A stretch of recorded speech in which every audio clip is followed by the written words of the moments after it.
नमस्कार, good morning, welcome to curiously education. मैं हूं प्रशांत मावानी। आज 31 जनवरी 2023 है। दोस्तों, न्यूज़ की बात करें तो वी नो के अदानी ग्रुप और जो अमेरिकन एक रिसर्च कंपनी है हाइडेनबर्ग, तो इनके बीच में ये जो इश्यू चल रहा है, हाइडेनबर्ग का एक रिपोर्ट आया था और ये कहा था कि अदानी जो हैं तो ये ग्रुप जानबूझकर कुछ गलत चीज़ें यहाँ पर कर रहा है और इसका रिप्लाई जो है वो अदानी ग्रुप ने दिया। तो ये जो अदानी ग्रुप का रिप्लाई है, इस पर हाइडेनबर्ग ने फिर से एक कमेंट की और कहा है कि जो हमने मुख्य प्रश्न पूछे थे अदानी ग्रुप को, तो ये सारे के सारे प्रश्न जो हैं उनको इग्नोर किया है अदानी ने। और ये भी कहा है कि अदानी ग्रुप ने जानबूझकर नेशनलिस्टिक नरेटिव दिया है। एज वी नो, कल हमने डिस्कस किया था कि अदानी ग्रुप ने यह बताया था कि ये सिर्फ अदानी ग्रुप नहीं लेकिन भारत को भी कमज़ोर करने की कोशिश हाइडेनबर्ग ग्रुप ने की है। तो हाइडेनबर्ग ग्रुप ने यह कहा है कि ये नेशनल नरेटिव देकर आप जो मेन चीज़ें हैं उस पर से ध्यान जो है उसको भटकाने की कोशिश जो है वो कर रहे हैं। ऐसा ये लेटेस्ट पॉइंट जो है वो हाइडेनबर्ग ग्रुप ने रखा है। Opposition seeks answers on Adani stock fudge. Monday को एक ओपोजिशन पार्टीज की जो एक बेसिकली गवर्नमेंट और ओपोजिशन पार्टीज की मीटिंग हुई। अब कल जो है वो बजट सेशन स्टार्ट होगा, कल बजट जो है वो प्रेजेंट किया जाएगा। तो इससे पहले जो मीटिंग हुई, तो इस मीटिंग में ओपोजिशन पार्टीज ने ये कहा है कि ये जो अदानी ग्रुप पर स्टॉक मैनिपुलेशन और टैक्स इवेजन का जो आरोप है, इस पर एक थरो डिस्कशन बजट सेशन में पार्लियामेंट में होनी चाहिए। और यहाँ पर ये ओपोजिशन पार्टीज ने ये कहा है कि हमारी जो सरकारी बैंक है स्टेट बैंक ऑफ इंडिया और हमारी सरकारी कंपनी LIC जो हैं, तो इसने अदानी ग्रुप के बहुत सारे शेयर्स जो हैं वो खरीदे हैं। तो अगर अदानी ने कुछ गलत किया है तो इसकी वजह से ये SBI और LIC जो हैं, तो क्योंकि शेयर्स जो हैं इन्होंने खरीदे हैं तो शेयर्स की वैल्यू अगर कम होगी तो बेसिकली ये दोनों कंपनीज को नुकसान होगा और ये दोनों कंपनी सरकारी कंपनीज है तो बेसिकली देश को नुकसान होगा। तो इस पर एक डिस्कशन होनी चाहिए, ऐसा ओपोजिशन पार्टीज ने कहा है। एक बहुत ही दुखद खबर जो है वो पाकिस्तान से आ रही है। पाकिस्तान की जो एक मस्जिद है, तो वहाँ पर एक तालिबान के सुसाइड बॉम्बर ने एक सुसाइड अटैक किया और इसमें 61 लोगों की मृत्यु हुई है और 150 से भी ज़्यादा लोग जो हैं वो घायल हुए हैं और ज़्यादातर जो घायल होने वाले लोग हैं वो पुलिस वाले थे। TTP यानी कि तारीख तालिबान पाकिस्तान जो हैं, इसका कहना यह है कि अफ़गानिस्तान में अगस्त को जो उमर खालिद खुरासानी जो हैं, जो उनके TTP के लीडर थे, तो इनकी हत्या हुई। तो इसका एक बदला जो है वो TTP ने लिया है। और जो सेंट्रल गवर्नमेंट है पाकिस्तान की, उसने ये बताया है कि जो वहाँ के राज्य हैं, प्रोविंसेस हैं, तो उनकी सारी मदद करने के लिए सेंट्रल गवर्नमेंट तैयार है ताकि ये राज्यों की एंटी टेररिज्म कैपेसिटी जो है उसको और ज़्यादा इम्प्रूव किया जा सके। ये दुखद खबर है कि पाकिस्तान में इतने सारे लोगों की मृत्यु हो चुकी है, लेकिन पाकिस्तान जो है उसको ये समझने की कोशिश करनी चाहिए, ख़ास करके उनकी सरकार और उनकी जो आर्मी है जिसको हम डीप स्टेट कहते हैं, कि उनकी जो एक गेम है, एक लंबे समय से पाकिस्तान की आर्मी जो है वो टेररिज्म को एक हथियार के तौर पर यूज़ करती आई है। और यही हथियार जो हैं वो सिर्फ ऐसा नहीं है भारत और दूसरे देशों को परेशान कर रहा है, पाकिस्तान के भी बहुत सारे ऐसे मासूम जो सिटीजन्स हैं तो उनकी भी हत्या जो है वो टेररिस्ट कर रहे हैं, which is very sad. Gujarat court convicts Asaram Bapu of rape. उनकी जो सेंटेंस हैं वो आज तय की जाएगी। और आशाराम बापू, आपको पता होगा कि कुछ सालों पहले ये पूरा केस जो है वो सामने आया था और 2013 में बेसिकली आश्रम में एक माइनर लड़की का रेप जो है इस व्यक्ति ने किया। ये 81 ईयर ओल्ड हो चुका है ये आशाराम। और सेशंस जज जो है DK सोनी, उन्होंने 6 दूसरे लोगों को एक्विट कर दिया है, यानी कि उनको बरी कर दिया है, क्योंकि आशाराम की पत्नी और डॉटर और दूसरे ऐसे लोग जो हैं तो उनके खिलाफ कोई खास एविडेंस नहीं थे। लेकिन ये जो दूसरा केस है तो इसमें आज मीन्स बेसिकली कन्विक्ट तो कर लिया है, अब सेंटेंस जो है कितनी सज़ा होगी वो आज तय किया जाएगा। और बेसिकली आशाराम जो है वो अभी जोधपुर की जेल में जो लाइफ सेंटेंस है वो काट रहा है because of rapping this minor girl in 2013। Rashtrapati Bhavan के बाद दिल्ली यूनिवर्सिटी का जो मुगल गार्डन है उसका भी नया नाम रखा गया।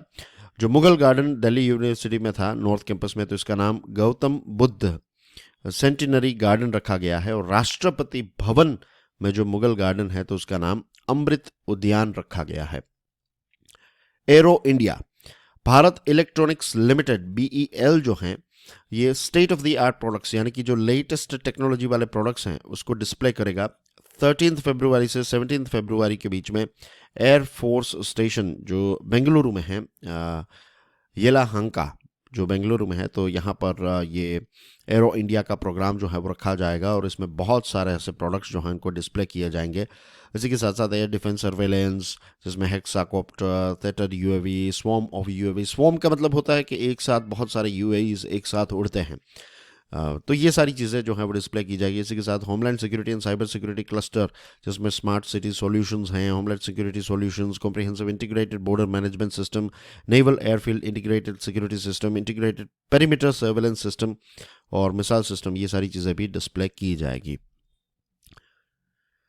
केरला का जो वाइल्ड लाइफ हैबिटेट है उन्होंने ये डिसाइड किया है कि एक इन्वेजिव प्लांट स्पीसीज हैं इसको इराडिकेट किया जाएगा। इसका नाम है सेना स्पेक्टाबिलिस और ये एक एक्जोटिक इन्वेजिव प्लांट है, यानी कि एक्जोटिक यानी कि बाहर का प्लांट है।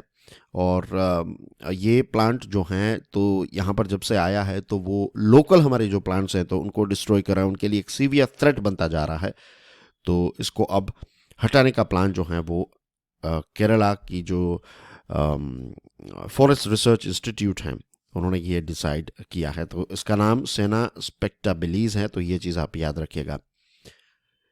नरेंद्र दाभोलकर, 2013 की बात है, 20 अगस्त 2013 को पुणे की बात है, जब वो वॉकिंग करने के लिए गए थे, सुबह की वॉक के लिए गए थे, तो दाभोलकर उस समय पर 67 ईयर्स के थे और महाराष्ट्र अंधश्रद्धा निर्मूल समिति जो हैं तो उनके फाउंडर थे। तो ये रैशनलिस्ट थे। रैशनलिस्ट यानी कि जो बहुत सारी ऐसी प्रथाएं हैं तो उनका विरोध कर रहे थे जो अंधविश्वास और इनके साथ जुड़ी हुई हैं। तो कुछ रेडिकल लोग आए, राइट सनातन संस्था के जो लोग हैं, इस पर इल्ज़ाम है कि 2 लोग आए और इन्होंने इनको मार डाला।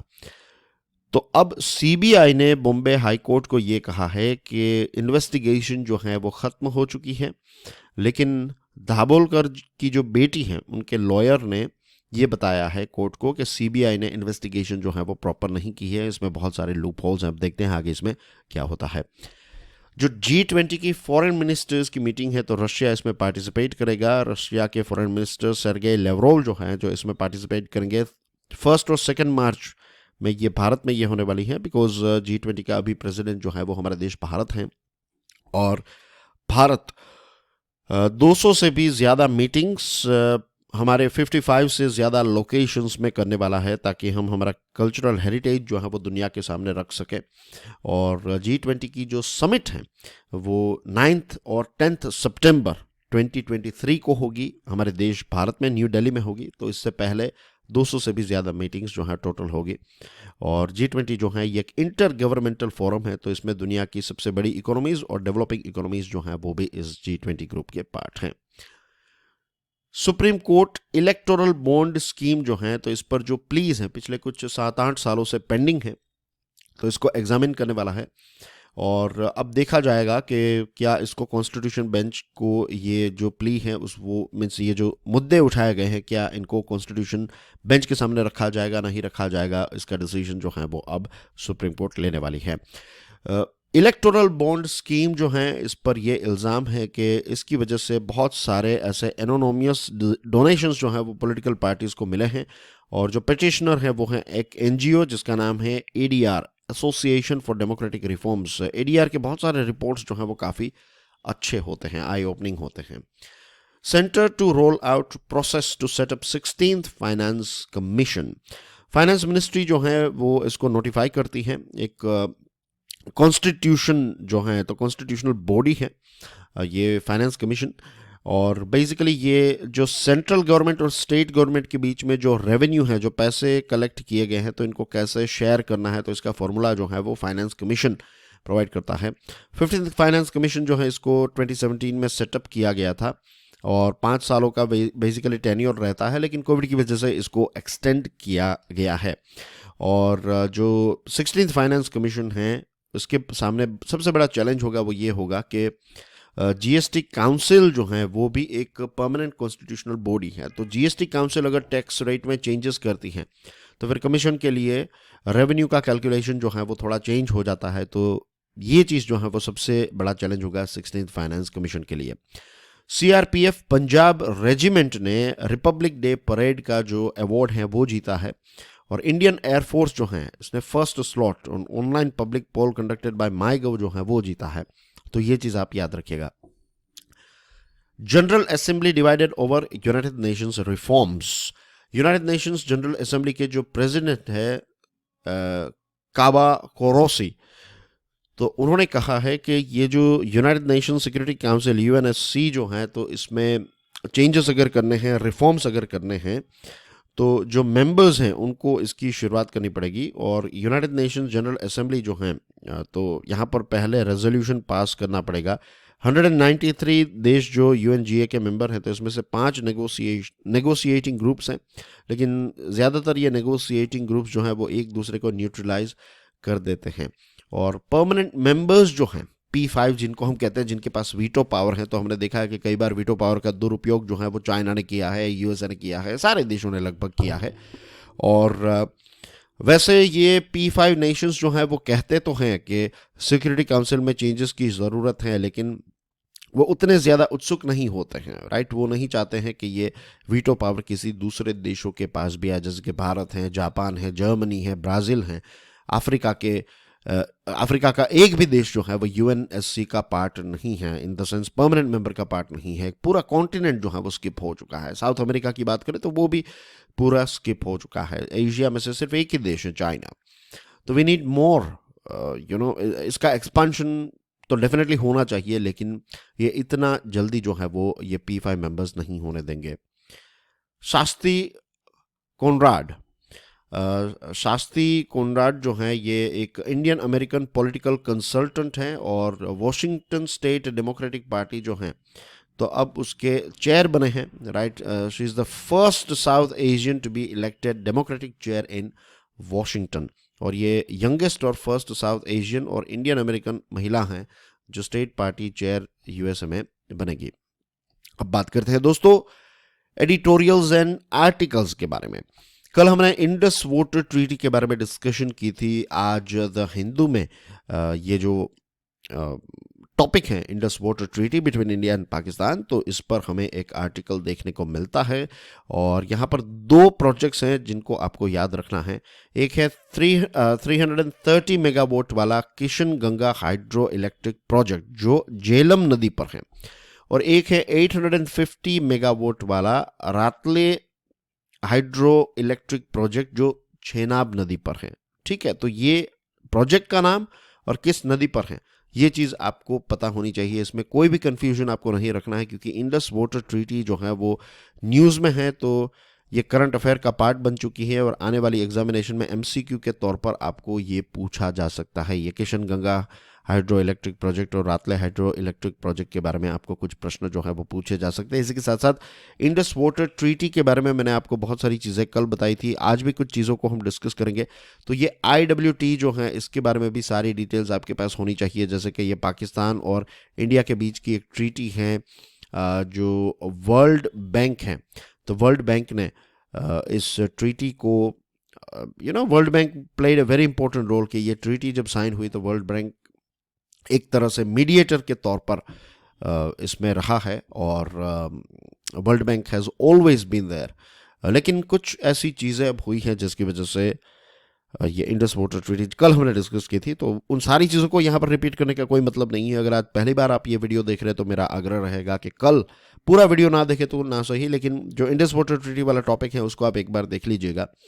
और इसी के साथ साथ मुझे ये भी चीज़ याद आ रही है जो आपको पता होनी चाहिए, वो है कि जो हमारी सिंधु नदी है जिसको अंग्रेजी में हम इंडस कहते हैं और हिंदी में हम इसको सिंधु नदी कहते हैं। तो ये कहाँ से स्टार्ट होती है? राइट, ये तिब्बत से स्टार्ट होती है और कहाँ पर ख़त्म होती है? ये अरेबियन सी में इसका माउथ जो है, एक नदी का मुख जो होता है जहाँ पर वो जाकर सागर में मिल जाती है। तो ये अरेबियन सी जो है, ये पाकिस्तान जो अरेबियन सी के साथ अपनी बॉर्डर शेयर करता है। तो बेसिकली ऐसा कुछ मैप इसका बनता है कि तिब्बत से स्टार्ट होती है, फिर हमारे जम्मू एंड कश्मीर से होकर फिर इट एंटर्स इनटू पाकिस्तान और फिर ये अरेबियन सी में इसका माउथ है।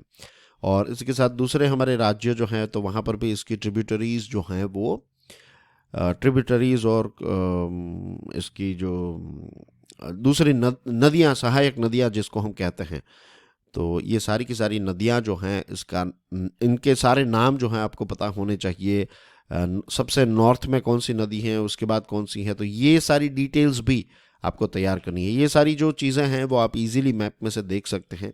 राइट, तो ऐसी छोटी छोटी चीज़ें जो हैं वो आपको खुद तैयार करनी है। डोंट एक्सपेक्ट के पूरा जो वो क्या कहते हैं स्पून फीडिंग आपको यहाँ पर प्रोवाइड किया जाए। अगर वो स्पून फीडिंग करने के चक्कर में मैं फंस गया तो फिर आप मेन पॉइंट्स जो हैं वो चूक जाएंगे। तो इंडस वाटर ट्रीटी बेसिकली मैं अगर आपको बता दूं तो आपके लिए एक मोस्ट इम्पोर्टेंट टॉपिक बन चुका है। ठीक है, इसकी A to Z डिटेल्स आपको कलेक्ट करनी है। मेन पॉइंट्स मैंने कल भी बताए थे, आज भी डिस्कस करूंगा, लेकिन बाकी की जो डिटेल्स हैं इसकी पूरी रिसर्च जो है वो आपको करनी है। ठीक है, this is very very important. मैंने बहुत बातें बता दी, अब चलिए आगे बढ़ते हैं इस विषय पर। 2006 से भारत ने विरोध किया है। किस चीज का? भारत ने ये आर्ग्यूमेंट की है कि पाकिस्तान ये जो इल्जाम लगा रहा है भारत पर कि भारत जो है ये प्रोजेक्ट्स के माध्यम से पानी का दुरुपयोग कर रहा है या फिर ट्रीटी जो है इसके रूल्स एंड रेगुलेशंस को फॉलो नहीं कर रहा है, तो भारत ने ये आर्ग्यूमेंट दी है कि आज तक पाकिस्तान ने कोई ऐसे एविडेंस तो दिए नहीं है और जो भी प्रोजेक्ट्स हम कर रहे हैं तो इन सारे प्रोजेक्ट्स की सारी डिटेल्स जो है वो हम पाकिस्तान को प्रोवाइड कर रहे हैं। और ऐसा नहीं होता है कि हम सिर्फ उनको कागज़ भेज देते हैं, वहाँ से कुछ लोग जो हैं वो यहाँ पर आते हैं, सारी चीज़ों को देखते हैं। और भारत ने ये कहा है कि इंडस वाटर ट्रीटी के तहत कोई भी अगर इश्यू होता है तो वो बायलैटरल लेवल पर सॉर्ट आउट करना पड़ता है। राइट, ये इंडस वाटर ट्रीटी में लिखा गया है। तो एक परमानेंट इंडस कमीशन है जिसमें एक्सपर्ट्स होते हैं। तो अगर पाकिस्तान को कोई इश्यू है, भारत को कोई इश्यू है, तो ये परमानेंट इंडस कमीशन के द्वारा ही सॉल्व किया जा सकता है, जिनकी मीटिंग्स भी रेगुलरली होती हैं। लेकिन अगर आप परमानेंट इंडस कमीशन को बाईपास करके आप फिर दूसरे लोगों के पास जाते हैं, फॉर एग्जांपल वर्ल्ड बैंक के पास जाते हैं या फिर आप केस करने के बारे में सोच रहे हैं, तो ये सारी चीज़ें जो हैं ये इंडस वाटर ट्रीटी जो हैं तो इसको साइडलाइन करना जो है ये इंडस वाटर ट्रीटी के रूल्स एंड रेगुलेशंस के खिलाफ हो जाता है। तो वर्ल्ड बैंक ने एक न्यूट्रल एक्सपर्ट जो हैं इनको अपॉइंट किया ताकि पाकिस्तान का जो ये इश्यू है इसको सॉर्ट आउट किया जा सके। लेकिन पाकिस्तान जो है वो अब द हेग में चला गया है, इंटरनेशनल कोर्ट में चला गया है। और भारत ने ये कहा है कि जो स्टेप बाय स्टेप आपको आगे बढ़ना है कि फॉर एग्जांपल पहले आप परमानेंट इंडस कमीशन के पास जाएं, अगर यहाँ पर प्रॉब्लम सॉल्व नहीं होता है तो फिर एक न्यूट्रल एक्सपर्ट जो है उनको अपॉइंट किया जाए, अगर यहाँ पर प्रॉब्लम सॉल्व नहीं होता है तो फिर आप द हेग में जाइए। लेकिन भारत ने कहा है कि आप ये पूरे सीक्वेंस को बाईपास कर रहे हैं और आप डायरेक्टली द हेग के पास जा रहे हैं, तो ये चीज़ जो है वो बराबर नहीं है। The World Bank has agreed to have both neutral expert and a court of arbitration hear the arguments. अब वर्ल्ड बैंक ने क्या कहा है, दो चीज़ें, कि एक न्यूट्रल एक्सपर्ट भी हो और दूसरी तरफ एक कोर्ट ऑफ आर्बिट्रेशन भी हो, तो एक साथ दो जगहों पर इसको सॉल्व करना। तो भारत ने कहा है देखिए ऐसा नहीं चलता है। राइट, न्यूट्रल एक्सपर्ट हैं तो कोई बात नहीं, चलो वो एक राइट स्टेप है, लेकिन फिर आप द हेग में जा रहे हैं तो इसका मतलब ये है कि आप प्रॉपर रूल्स एंड रेगुलेशंस को फॉलो नहीं कर रहे हैं। तो भारत ने इसको बॉयकॉट किया है। जो हियरिंग है जो फ्राइडे से स्टार्ट हुई, तो भारत ने इस पर अटेंड नहीं किया है। बेसिकली भारत ने बॉयकॉट किया है कि आप प्रॉपर स्टेप्स जो हैं उसको फॉलो नहीं कर रहे हैं। New Delhi says as talks have hit a dead end it wants the entire treaty to be opened up for amendments and renegotiations. Bharat ने ये कहा है कि अगर आप रूल्स एंड रेगुलेशंस को फॉलो नहीं कर रहे हैं और ये रूल्स एंड रेगुलेशंस अगर लिखे गए हैं और इनको दोनों ने एग्री किया है और फिर इनको फॉलो नहीं किया जा रहा है, तो लेट्स डू वन थिंग, पूरी इंडस वाटर ट्रीटी जो है उसको फिर से देखते हैं, इसमें कौन कौन से चेंजेस चाहिए, ये सारे चेंजेस को देख लेते हैं और रीनेगोशिएशंस जो हैं वो करते हैं। तो ये भारत का स्टैंड रहा है। अब इंडस वाटर ट्रीटी जो है, इसके बारे में जब मैंने कल आपको बताया था तो कहा था कि भारत और पाकिस्तान के रिलेशंस आप जानते हैं, तो इतने सारे अप्स एंड डाउन्स के बाद भी ये इंडस वाटर ट्रीटी लगभग 60 ईयर्स से चलती आई है। तो ये अपने आप में एक बहुत ही इंपॉर्टेंट ट्रीटी है। दुनिया के दूसरे देश जो हैं, जो एक नदी शेयर करते हैं, ट्रांस बाउंड्री रिवर जिसको कहते हैं, इंटरनेशनल रिवर, जो दो या फिर दो से ज़्यादा देशों में बहती हैं, तो इंडस वाटर ट्रीटी को एक अच्छा एग्जाम्पल देखकर दूसरे देश जो हैं वो इससे सीखते हैं। लेकिन अब भारत और पाकिस्तान के बीच में सिचुएशन ऐसी है कि ना तो कोई पॉलिटिकल डायलॉग चल रहे हैं, ना तो व्यापार हो रहा है, ना तो एयर या फिर रेल कनेक्टिविटी है। तो ऐसे समय पर अगर नेगोशिएशंस को रीओपन किया जाएगा तो ये इंडस वाटर ट्रीटी जो है ये पूरी बर्बाद ना हो जाए, तो ये इसका एक खतरा है। अब देखते हैं आगे इसमें क्या होता है। Tasks for India's millet revolution, right, ये आर्टिकल जो है ये मधुरा स्वामीनाथन ने लिखा है। कौन है मधुरा स्वामीनाथन?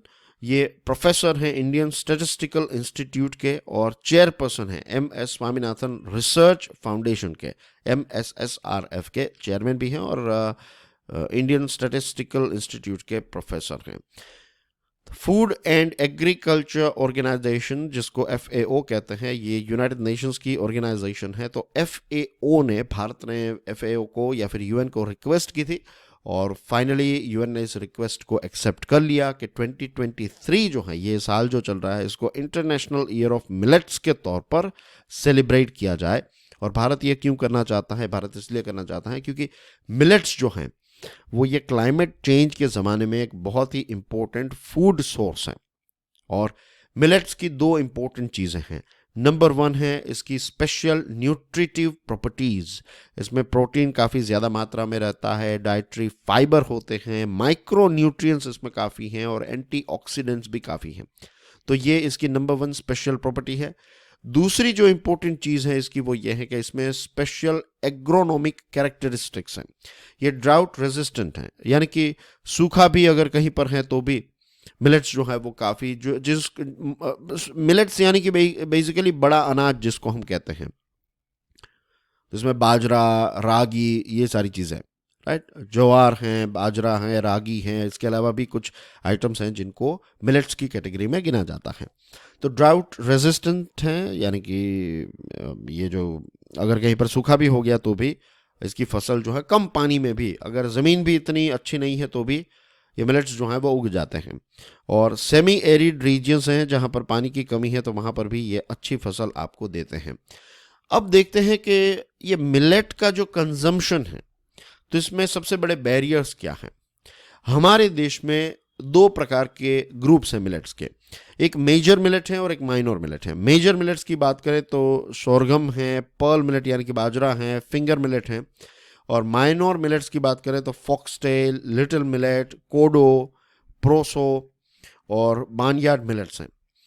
अब 2019 में अगर हम फूड डिस्ट्रीब्यूशन सिस्टम को देखें और integrated child development ICDS integrated child development scheme को देखें तो जो स्कूल मिल्स हैं उसके लिए टोटल ये जो है 54 मिलियन टन्स सीरियल्स जो हैं उनको प्रोक्योर किया गया था।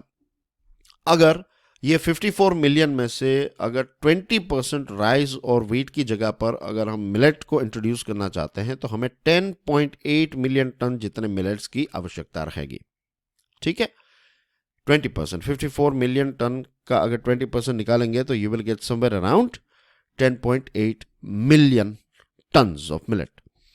अब मिलेट का प्रोडक्शन देखिए, सोरगम 4.8 मिलियन है, पर्ल मिलेट जो है वो आप 10.4 मिलियन टन है, फिंगर मिलेट जो है वो 3.7 मिलियन टन है और इनका टोटल होता है 18.9 मिलियन टन्स।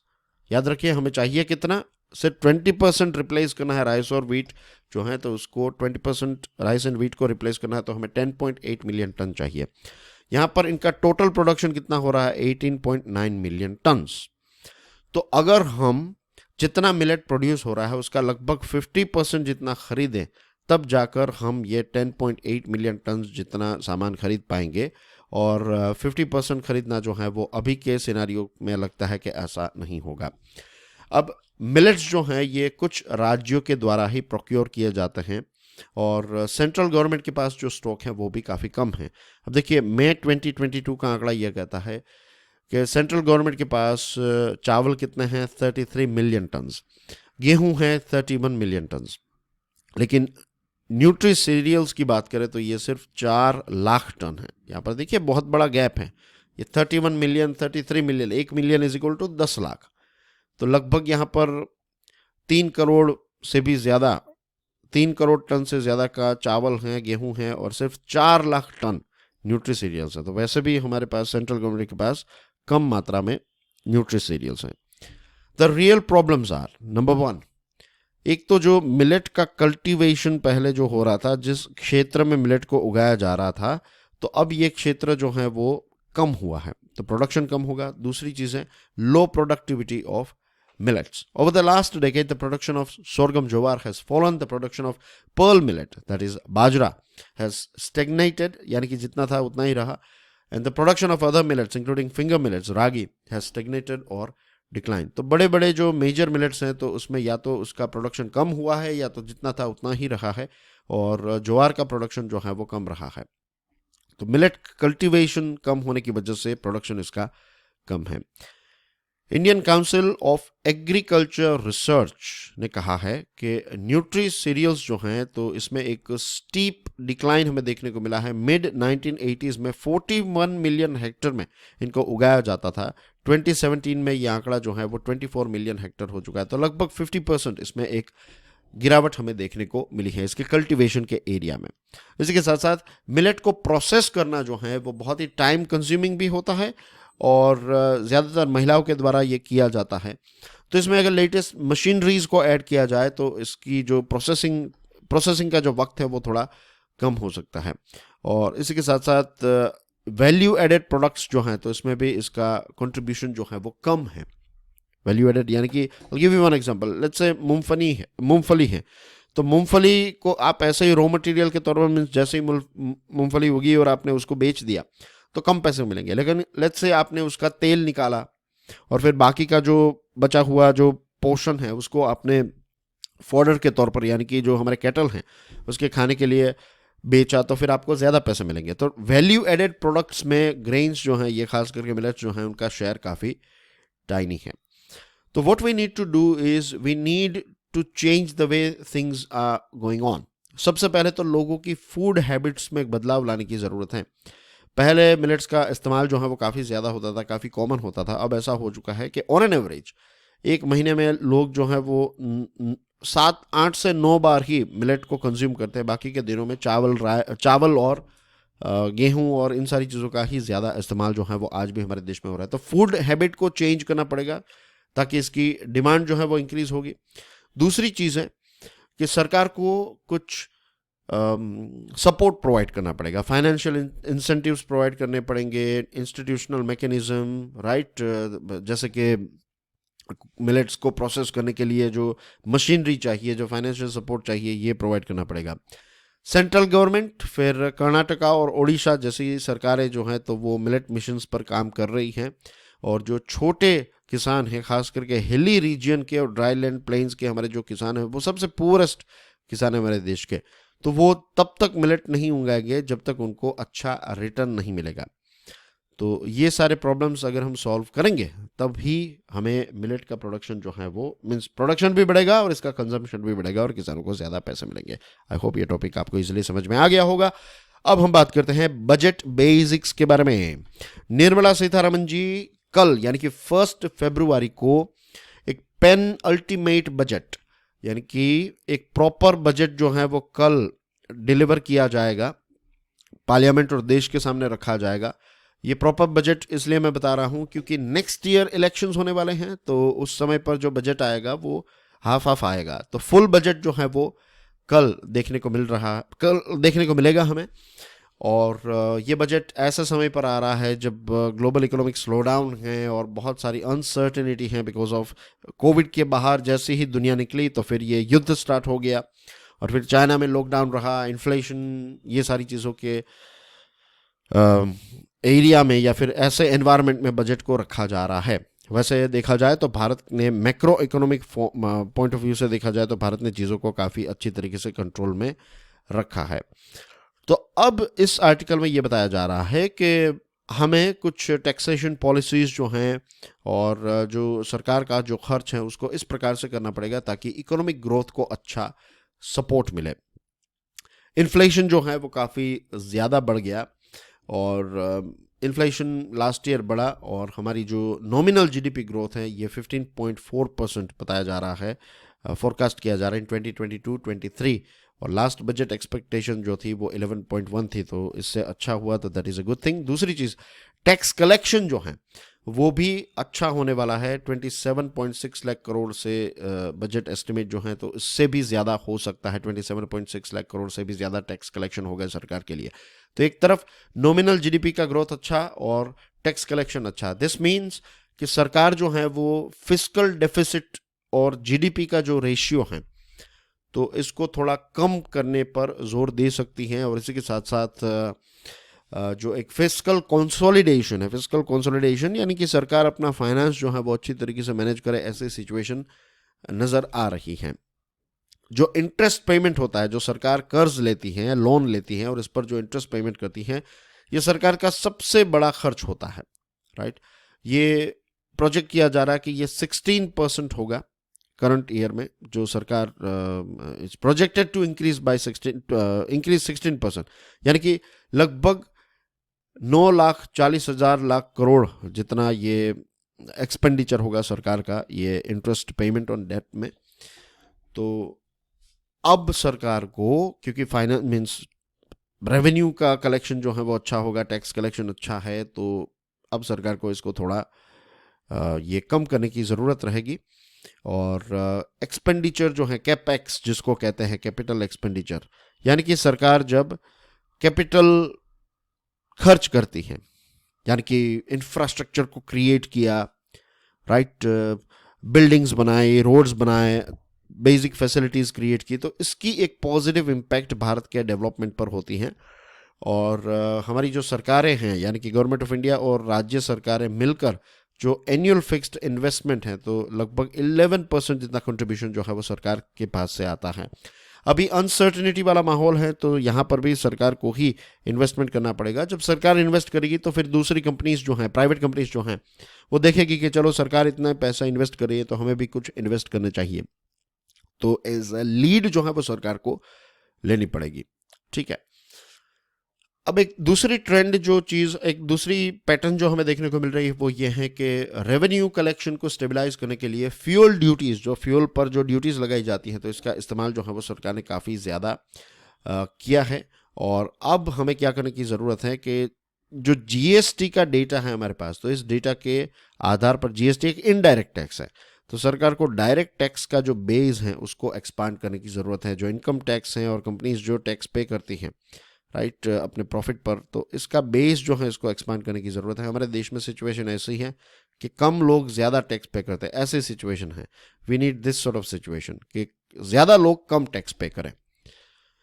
तो what India needs is not higher tax rate but a broader base that plugs exemptions. Exemptions जो दिए जा रहे हैं उनको भी कम करने की ज़रूरत है और ये जो टैक्स बेस है उसको एक्सपांड करने की ज़रूरत है। बेसिकली यही सारी चीज़ें इस आर्टिकल में हैं, सारी बड़ी बड़ी चीज़ें मैंने आपको एक्सप्लेन कर दी हैं। एक और इंटरेस्टिंग आर्टिकल है, think of the 90% who produce 50% of the GDP, times of India का ये आर्टिकल है। पेंडेमिक की वजह से जो दशकों का डेवलपमेंट था उसमें हमें क्रैक्स देखने को मिली।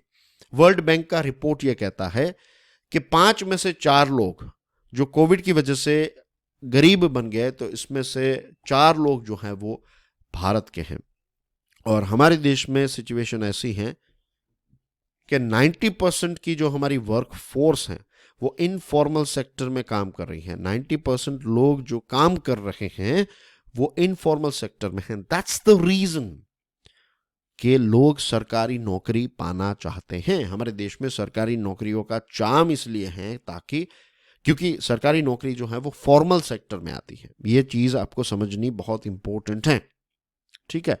तो जब 90% जॉब्स फॉर्मल हो जाएगी तो सरकारी नौकरियों का उतना चार्म नहीं रहेगा। लेकिन हमारे यहाँ पर 10% जितनी ही जॉब्स या फिर काम जो है वो फॉर्मल सेक्टर में, इसीलिए लोग जो है वो सरकारी नौकरी चाहते हैं। आई होप ये चीज़ आपको समझ में आ गई होगी। अब ये 90% जितनी हमारी वर्कफोर्स जो है, इनका कंट्रीब्यूशन हमारी जीडीपी में 50% से भी ज़्यादा है। तो अगर हम ये जो 90% जितनी जो वर्किंग पॉपुलेशन है उनको अगर हम प्रॉपर सपोर्ट प्रोवाइड करें, लेट्स से सोशल प्रोटेक्शन उनको मिले, इंश्योरेंस मिले, हेल्थ कवर मिले, एक्सीडेंट इंश्योरेंस हो, राइट, अगर जॉब चली जाए या फिर काम ना हो तो फिर थोड़ा बहुत बेनिफिट्स उनको मिले, पैसे वैसे मिले, ऐसी सिचुएशन अगर ऐसा सोशल प्रोटेक्शन प्रोवाइड करें तो उनकी प्रोडक्टिविटी जो है वो और ज़्यादा अच्छी हो सकती है। तो ये जो बजट है, तो इस बजट के पास एक अपॉर्चुनिटी है कि ये ह्यूमन डेवलपमेंट और ह्यूमन कैपिटल में हम इन्वेस्ट करें, हमारी बेसिकली जो वर्कफोर्स हैं उनको और ज़्यादा सशक्त बनाएं ताकि हमारी productivity as a country improve हो। अब हम हेल्थ के बारे में बात करते हैं। यहाँ पर कुछ मेन पॉइंट्स दिए गए हैं, हेल्थ, एजुकेशन, फूड एक्सेट्रा। तो सबसे पहले हेल्थ की बात करें तो इकोनॉमिक सर्वे 2020-21 जो है, इसने भारत को, जो हेल्थ की बात करें कि गवर्नमेंट हेल्थ पर कितना बजट स्पेंड करती है या फिर कितने पैसे कर देती है, तो 189 कंट्रीज में हमारा रैंक है 179। बहुत ही ख़राब रैंक है हमारा। और टोटल एक्सपेंडिचर यूनियन और स्टेट गवर्नमेंट्स का मिला दे तो हेल्थ केयर में हम हमारी जीडीपी का सिर्फ 1% जितना ही बजट जो है वो, बजट जो होता है तो उसका सिर्फ 1% जितना, यानी कि हमारी जीडीपी का 1% जितना जो है वो हम हेल्थ के पीछे इन्वेस्ट करते हैं या फिर खर्च करते हैं। तो ये शेयर जो है वो बहुत ही कम है।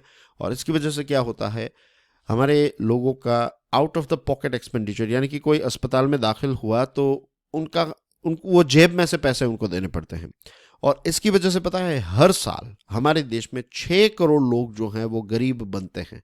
उनको अपनी प्रॉपर्टी, ज़मीन, ये सारी चीज़ें बेचकर अपने परिवारजन का जो हेल्थ एक्सपेंडिचर है वो उनको देना पड़ता है। तो इसकी वजह से 6 करोड़ लोग हर साल हमारे देश में गरीब बनते हैं। 10,000 लोग ऐसे हैं हमारे देश में, हमारे देश में क्या है कि 10,000 लोग जो हैं, तो ऐसे 10,000 लोगों के पास सिर्फ 14 हॉस्पिटल बेड्स अवेलेबल हैं और 23 हेल्थ वर्कर अवेलेबल हैं।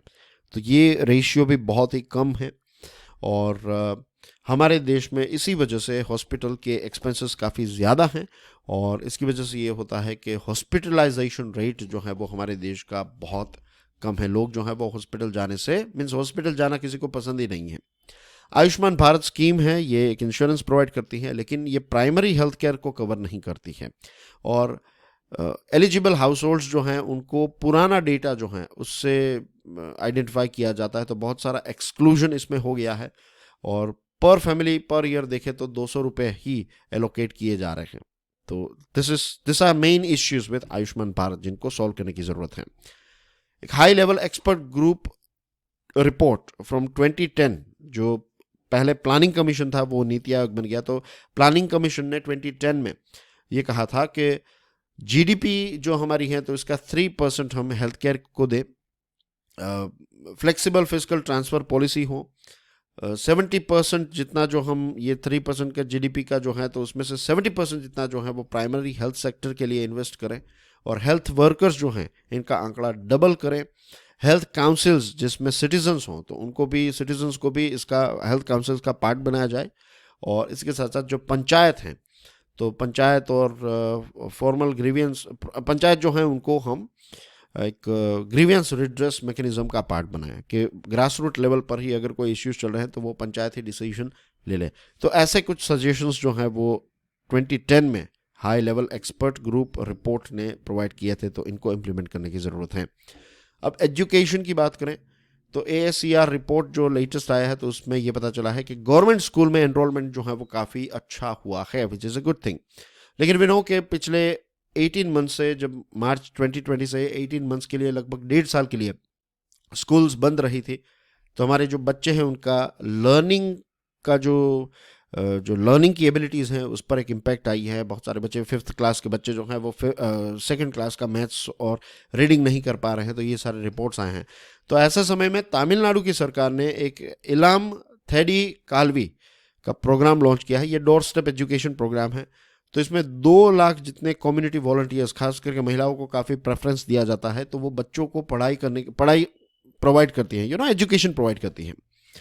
तो ये जो वॉलंटियर्स हैं, तो इनकी वजह से लगभग 33 लाख बच्चे जो हैं, तो उनको आफ्टर स्कूल रेमेडियल कैंप्स में एक एक्सेस मिला है, तो उनका लर्निंग आउटपुट जो है वो इम्प्रूव हुआ है। रही बात अर्ली चाइल्ड केयर की, तो नेशनल एजुकेशन पॉलिसी जो है वो कहती है कि 85% जितने हमारे जो बच्चे हैं, खास करके उनका ब्रेन डेवलपमेंट जो है वो 6 साल की एज से पहले होता है, और 3 साल के 4 साल के बच्चे जो हैं वो आंगनवाड़ी में जाते हैं। तो आंगनवाड़ी वर्कर जो हैं उन्होंने कोविड के टाइम पर एक बहुत ही इम्पोर्टेंट रोल प्ले किया, लेकिन उन पर काम का बर्डन काफ़ी ज़्यादा बढ़ चुका है।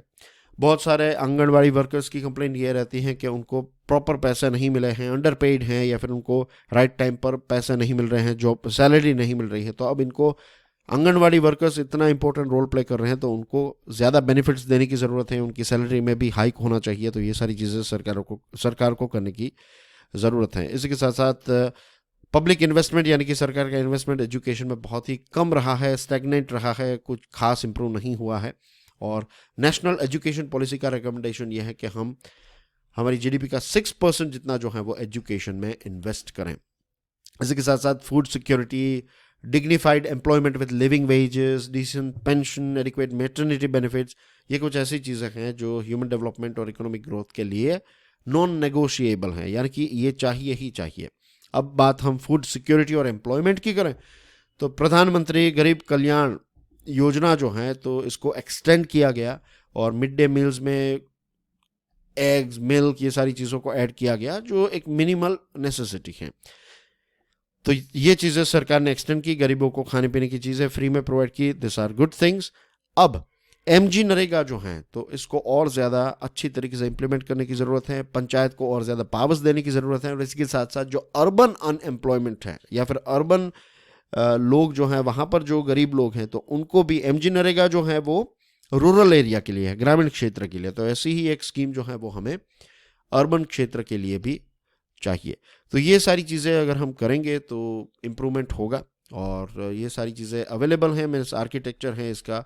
अब बस हमें चाहिए willingness to implement all this things. तो एक बहुत बड़ा बदलाव जो है वो आ सकता है। याद रखिए कि इस आर्टिकल में फोकस किया था ह्यूमन रिसोर्स और ह्यूमन कैपिटल को अपग्रेड करने के लिए हमें एजुकेशन, हेल्थ, सोशल सिक्योरिटी, ये सारी चीज़ें प्रोवाइड करनी पड़ेगी। ठीक है। And that's basically everything in today's discussion, dear friends. Thank you very much for watching this video. अगर ये वीडियो से आपको इंस्पिरेशन मिली है तो pass it to someone you want to inspire, and please do support Mission Life. That's everything from my side. I'll see you soon with some more interesting videos. Till then, enjoy your studies. God bless you all. Jai Hind.